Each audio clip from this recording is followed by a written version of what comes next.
اس video میں آپ کو بتاؤں گا کہ کرنٹلی جو جنگ چل رہی ہے فلسطین اور اسرائیل کے درمیان، اس میں قصور کس کا ہے۔ 1948 میں جب اسرائیل کے وجود سے لے کر اب تک فلسطینی اپنی سرزمین کے لیے جہاد کر رہے ہیں۔ اس وقت دنیا میں دونوں ملکوں کے حمایتی کھل کر سامنے آ رہے ہیں، کیونکہ ہر جگہ اس مسئلے کا تذکرہ ہو رہا ہے، لیکن اس مسئلے کے اصل قصوروار کو چھپایا جا رہا ہے، کوئی اس کا نام ہی نہیں لے رہا۔ اس مسئلے کی اصل جڑ برٹش امپائر ہے، جس نے پاکستان اور انڈیا کے درمیان کشمیر کا مسئلہ پیدا کیا اور اس کے بعد عربوں اور یہودیوں کے درمیان جان بوجھ کر اس تنازع کو رکھا تاکہ ان ریاستوں میں کوئی بھی اسٹیبلشمنٹ نہ آ سکے۔ کیونکہ برٹش امپائر نے جو بارڈرز کی آگ ان ریاستوں کے درمیان لگائی وہ آج تک نہیں بجھ سکی۔ پہلی جنگ عظیم پر فلسطین ملک سلطنت عثمانیہ کے حکومت میں تھا۔ یہ پہلی جنگ عظیم تھی جو کئی ملکوں تک پھیلی ہوئی تھی، جس کی وجہ سے سلطنت عثمانیہ کافی کمزور ہو چکی تھی۔ اس چیز کا فائدہ اٹھاتے ہوئے شریف مکہ نے برطانوی جاسوس لارنس آف عربیہ کی باتوں میں آ کر اور عرب سرزمین کا کنٹرول انہیں دینے کے لیے بغاوت کر دی۔ لیکن یہ عہد صرف ایک دھوکہ تھا، جس کا نقصان یہ ہوا کہ اوٹومان امپائر یہ جنگ ہار گئی اور یہ کئی ٹکڑوں میں تقسیم ہو چکی تھی، جس کے بعد مڈل ایسٹ کے کئی مسلم ممالک جیسے فلسطین، عراق، لبنان، ترکی، سیریا اور اردن وجود میں آئے۔ ترکی کے علاوہ باقی تمام ممالک کے بارڈرز کو سوچے سمجھے بغیر تقسیم کر دیا گیا، جس کی وجہ سے ان کے آپس کے اختلافات بڑھنے لگے۔ برٹش امپائر نے جان بوجھ کر ایسا کیا کہ یہ عرب خطہ بھی سکون سے نہ رہے۔ فلسطین ایک زمانے میں یہودیوں کا گڑھ تھا، وہاں سے یہ نکل کر پوری دنیا میں پھیل چکے تھے۔ سلطنت عثمانیہ کے دور میں ان یہودیوں کو اپنی زمین کو حاصل کرنے کی ہزار کوششوں کے باوجود بھی سلطان عبدالحمید راضی نہ ہوئے، تو انہوں نے سول وار شروع کروا دی۔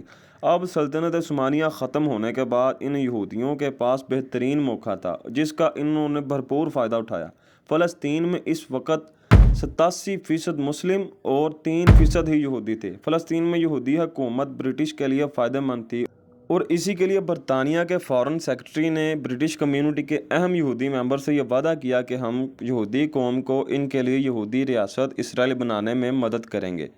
اسی وعدے کے ساتھ جب دوسری جنگ عظیم شروع ہوئی تو جرمنی میں اڈولف ہٹلر نے یہودیوں کا قتل عام شروع کیا، تو یہودیوں نے فلسطین کے اندر آہستہ آہستہ زمینیں خریدنا اور آباد ہونا شروع کر دیا، اور آہستہ آہستہ فلسطین کے اندر مسلمانوں کی تعداد کم ہو گئی، جس کا اصل قصوروار برطانیہ تھا۔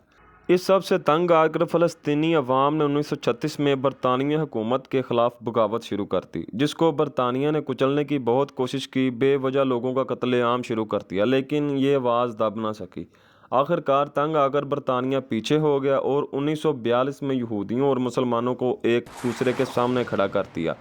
1947 میں یہ معاملہ یونائٹڈ نیشن کے اندر چلا گیا، جس نے یہ پیشکش کی کہ فلسطین ریاست کو 2 حصوں میں تقسیم کر دیا جائے، جس میں صرف 45% لینڈ فلسطینیوں کو دے دیا جائے اور 55% یہودیوں کو دے دیا جائے، اور یروشلم شہر دونوں ممالک کے پاس ہوگا اور دونوں ممالک کا اس پر کنٹرول ہوگا۔ 1948 میں عرب ممالک اور اسرائیل کے درمیان جنگ شروع ہوگی، کیونکہ عربوں نے اس کو تسلیم نہیں کیا تھا اور 5 ممالک نے اس پر حملہ کر دیا، لیکن اسرائیل امریکہ، برطانیہ اور دوسرے یورپین ملکوں کی مدد سے کامیاب ہو گیا اور فلسطین کے 75% حصے پر قابو ہو گیا۔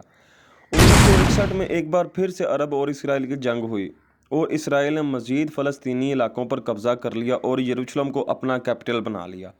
اس کے بعد فلسطین لبریشن آرگنائزیشن کی تحریک شروع ہوتی ہے اور 2006 میں یہ پارٹی الیکشن جیت کر ویسٹ بینک کے کچھ علاقوں پر اپنا قبضہ کر لیتی ہے اور غزہ پر فلسطین کی جماعت حماس اپنا کنٹرول کر لیتی ہے، اور اسی کے بعد حماس اور اسرائیل کے درمیان کشیدگی مزید بڑھ گئی۔ تو یہ تھی فلسطین اور اسرائیل کے درمیان تنازع کی اصل وجہ، جو شاید کوئی نہ بتاتا۔ امید ہے یہ سچائی جان کر آپ کو اچھا لگا ہوگا۔